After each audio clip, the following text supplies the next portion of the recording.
Hello there, Dawn from Cyprus here again.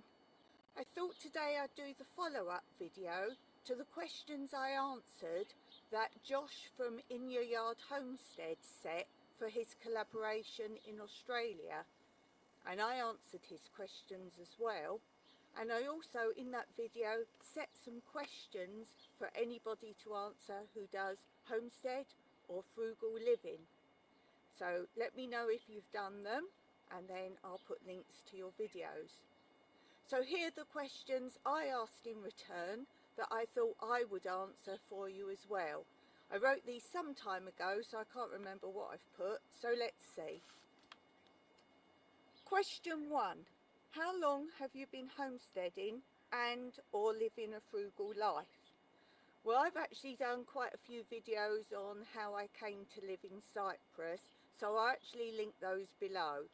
But actually, frugal living, I think you get to a stage in life, whether it's an age-related thing or circumstances, but you just suddenly realise you don't need all these possessions and shopping. There just becomes a time when you want to live a good, wholesome life. So I would say probably just prior to coming out to live in Cyprus was the time I really started to live more frugally. So, question 2. What country are you from and where are you now?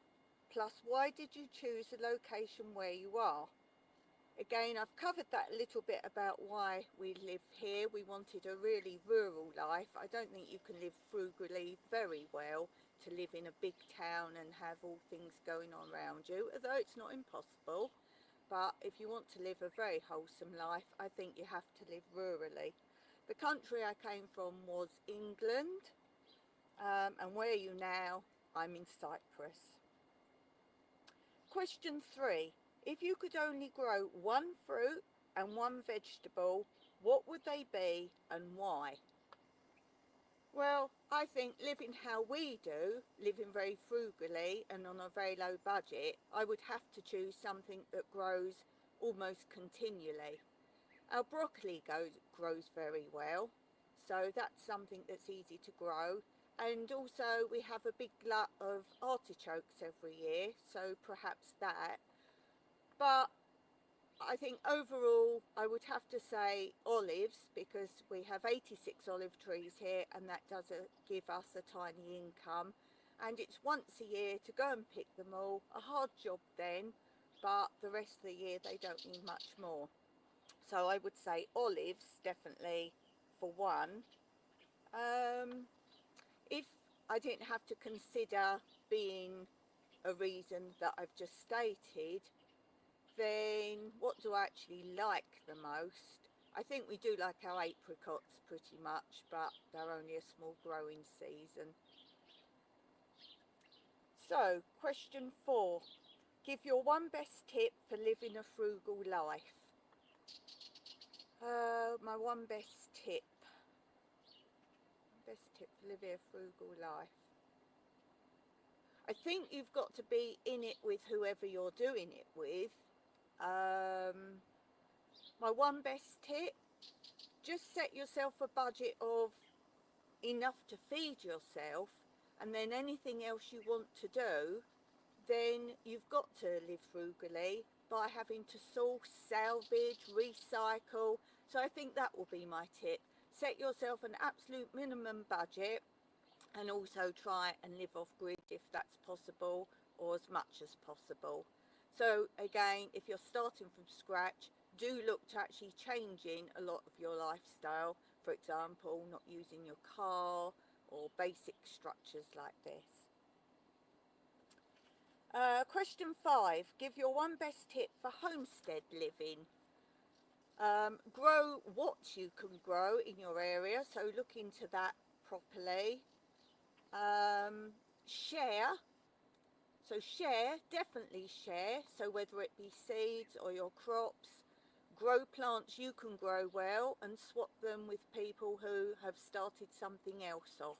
So share and make a community of those like-minded. Tell us something about you that we would never have guessed. Ooh, there's so many things. I don't share a lot of my life, although if you've got any questions, do put them to me in the comments below, and I am going to look at doing a big Q&A of questions people have asked me. So I'm not saying I won't say things, I just don't tend to, because this video is more about what I do now, but I will share things. One thing you don't know about me. Well, apart from having a very rare condition that only 3 people in the whole world have got, it's from a brain injury, but the outcome of that is this very rare condition. So that's something some people might not know. Let me think, there's so much that you just wouldn't know. I'm known in the dance world as one of very few people who can dance literally every dance subject and teach every dance subject, so the most dance subjects, so that's me. I've done a lot of professional work, which you might not know about me. I'm actually a fully trained educator of children, so that's something you might not know. Ooh, there's so much, I can't think of something. Okay, number 7. What did you do before this style of living? Job, background, previous lifestyle? Well, obviously I came from England, and that's just totally different as well. It's all about making your money.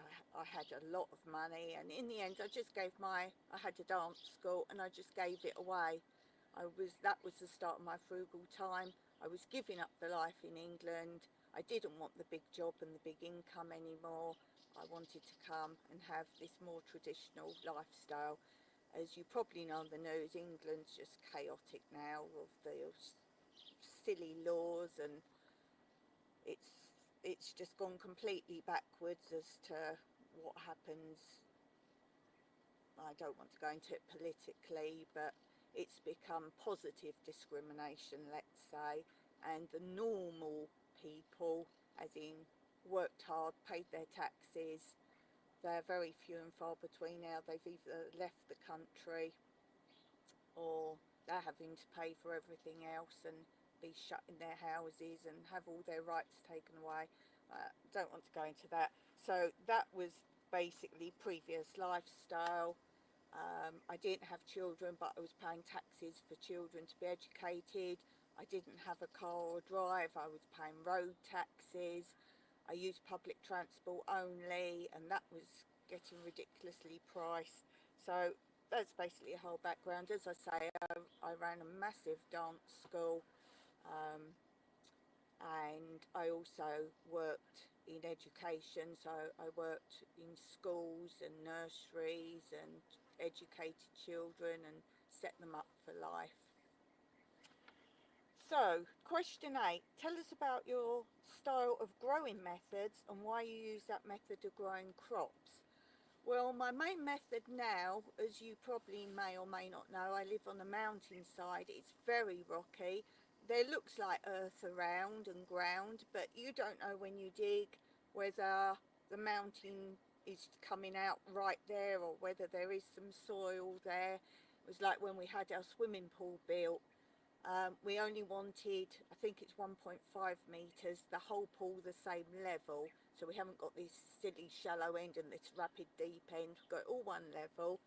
And we asked them if they could dig it out, and I'll try and remember to put in pictures. The slope was like this where we wanted the pool.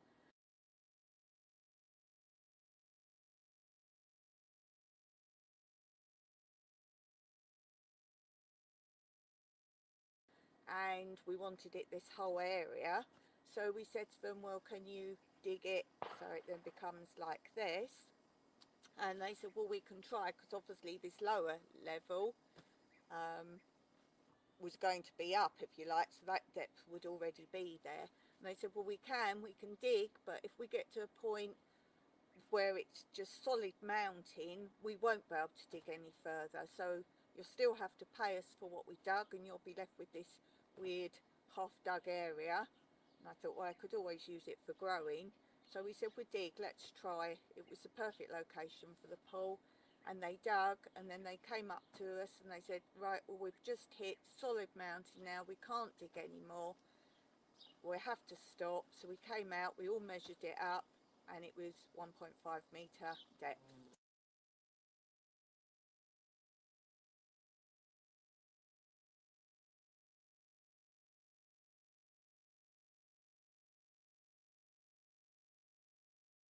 So perfect for us. So as I'm saying, everywhere here you just don't know whether it's mountain or not, so we have to do a lot of overground. We're starting to now build some raised beds, and everything I build, that's why I grow in tyres a lot as well, because then obviously you can put earth in.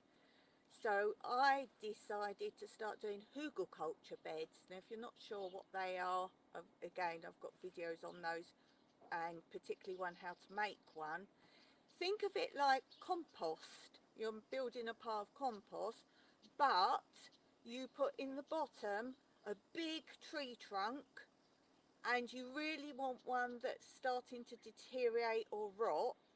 You put cardboard in the bottom, like big slab of cardboard, branches. The bigger the better, because you want it to continually be decomposing forever, if you like, hence the big old rotting tree trunk.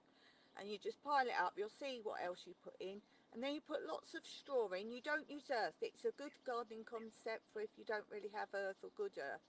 You put leaves in and straw, hay, whatever you've got, and you just pile it up, and then it doesn't need watering, and because it's like composting, eventually the rotted trees and branches will then decompose. You don't ever have to water it once you've got a few years of rain. I'd say leave it about 3-4 years before you use it, but you'll see in my videos I start mine before that. But then it all rots down. Every few years add some straw and hay, just keep piling it up. And that is probably my main concept, because that's like growing upwards rather than digging downwards. Doesn't need weeding, doesn't need watering, doesn't need much maintenance. Perfect. There we are. So, number 9, list the main crops, trees and produce you grow. Tell us something you don't currently grow but you'd like to start growing. Well, our main crops is olives. We knew nothing about olive trees, but when we came here there was maybe 60-70 trees. We're continually adding a few trees here and there, olive trees. It's easy to do. We knew nothing about them, as I say. Basically, they don't need much maintenance apart from after we've picked them. Mike goes round, follows me round, and he crops them all back, and you leave like double or triple branches growing out. Cut the centre away so you get light and air in them. It's hard work picking them. We have workaways hopefully that come out during picking time and help. So definitely olives is our main one. We've got fig trees, apricot trees, almond trees, carob trees, lemon trees, olive trees, so many different fruit trees, pomegranate trees, cacti fruit, vegetables. We've got your basic squash, courgette, marrow, carrots, tomatoes, what else? Asparagus, artichokes, so many things. Broccoli. You'll see in my videos I do every month what's still growing here. So lots of things there. And what would I like to grow? I'd like some things that aren't traditional to Cyprus really. I also want different varieties of things. Everyone in Cyprus grows the same things. I'd like something a bit different. And I'd really like to try growing some exotic fruits. I've got one avocado plant growing. I don't know anything really much about the exotic fruits, but that is something I'd like to get into. Plus, we don't grow at the moment, but I'd like to get strawberries, blackberries, raspberries, those kinds of soft fruits too. And number 10, give us any links to find out more about you and your homestead, frugal living, and any links to anything you sell. Tell us why your channel is unique. I would say everything, please read the description below, and I'll put all my links there to just some basic videos you might like, and how you can help me if you're interested in either work away, staying here as an Airbnb, or if you want to help with our GoFundMe for a one-off donation, or become a patron. Some tiers you actually get free accommodation here for your holiday, and other thank you gifts, such as naming a tree here. You can actually either put your name on a tree or give it as a gift to someone. Why is my channel unique? We salvage everything. Our budget is very minimal. About €30 a week for our petrol, our diesel, and our food. And I really don't think there's many people that could live like that. Bear in mind, we don't grow enough food for our food. It's just a supplement, really. This channel unique. I've got a dance studio in my property. I think that's pretty unique. So if you come and stay here, you can come and learn to dance, either Latin or tap or ballet or whatever you like, ballroom. I think that's probably the most unique thing. I do a separate dance channel, so you can learn how to dance at home. I think we're quite unique for that. Oh, I tell you why we're unique. We've got a YouTube channel here, but in Cyprus, if you do YouTube, you don't get paid for it. And I'm not just talking about adverts, I'm talking about everyone gets paid once you've got so many viewers and so many watched hours. But in Cyprus you get zero. So I would say probably that's one of the most unique things about this YouTube channel, is because I will never get paid for it. And as I've said many times before, my camera is a very old video camera. It's got a round disc that you record on. It's very old. Then we have to spend hours converting that disc onto computer, and the way we have to go about everything. I get so annoyed with YouTube and saying, oh, it takes so many hours to do it. A, they get paid for it, so stop moaning. B, they don't work as many hours as if they had a normal job. C, they chose to do it. And D, they've got the most up-to-date equipment, and click a button, it's all up there. And they pay for all these expensive editing suites. We pay zero to record. We only pay for our internet. Anyway, that's the questions there. A little bit of my thoughts there.